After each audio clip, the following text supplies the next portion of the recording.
Footprints Without Feet, Chapter 3, The Midnight Visitor. Written by Robert Arthur. Sybil, a secret agent, is expecting to get a very important report.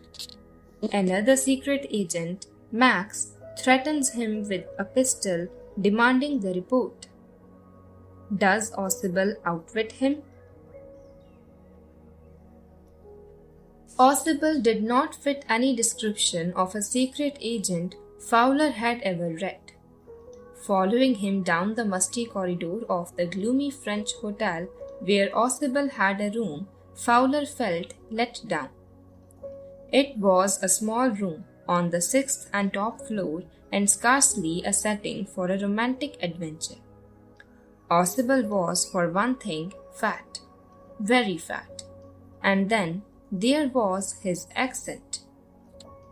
Though he spoke French and German passably, he had never altogether lost the American accent he had brought to Paris from Boston 20 years ago. "You are disappointed," Sybil said wheezily over his shoulder. "You were told that I was a secret agent, a spy, dealing in espionage and danger. You wished to meet me because you are a writer, young and romantic. You envisioned mysterious figures in the night, the crack of pistols, drugs in the wine. Instead, you have spent a dull evening in a French music hall with the sloppy fat man who, instead of having messages slipped into his hand by dark-eyed beauties, gets only a prosaic telephone call making an appointment in his room. You have been bored," the fat man chuckled to himself as he unlocked the door of his room and stood aside to let his frustrated guest enter. "You are disillusioned," Sybil told him. "But take cheer, my young friend. Presently you will see a paper, a quite important paper for which several men and women have risked their lives, come to me. Some day soon that paper may well affect the course of history. In that thought is drama, is there not?" As he spoke, Sybil closed the door behind him. Then he switched on the light. And as the light came on, Fowler had his first authentic thrill of the day. For halfway across the room, a small automatic pistol in his hand, stood a man. Sybil blinked a few times. "Max," he wheezed, "you gave me quite a start. I thought you were in Berlin. What are you doing here in my room?" Max was slender, a little less than tall, with features that suggested slightly the crafty pointed countenance of a fox. There was about him, aside from the gun, nothing especially menacing. "The report," he murmured. "The report that is being brought to you tonight concerning some new missiles. I thought I would take it from you. It will be safer in my hands than in yours." Sybil moved to an armchair and sat down heavily. "I am going to raise the devil with the management this time, and you can bet on it," he said grimly. "This is the second time in a month that somebody has got into my room through that nuisance of a balcony." Fowler's eyes went to the single window of the room. It was an ordinary window against which now the night was pressing blackly.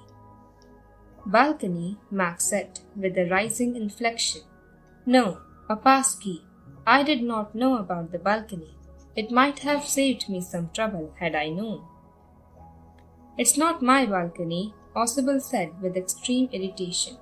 "It belongs to the next apartment." He glanced explanatorily at Fowler.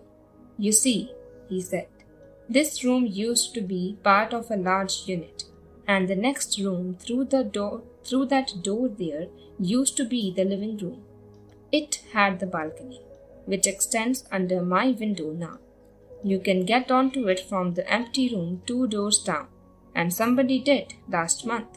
The management promised to block it off, but they haven't." Max glanced at Fowler, who was standing stiffly not far from Ossible, and waved the gun with a commanding gesture. "Please sit down," he said.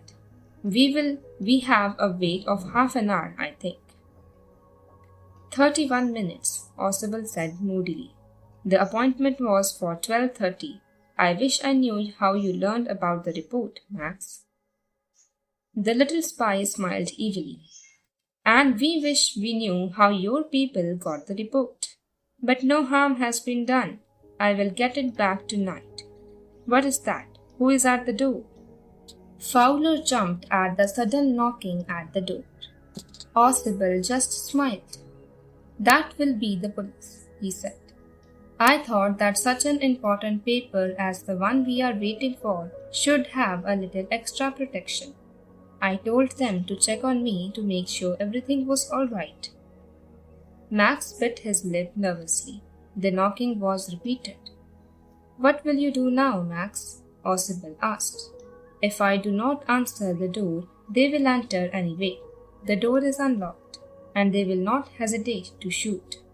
Max's face was black with anger as he backed swiftly towards the window.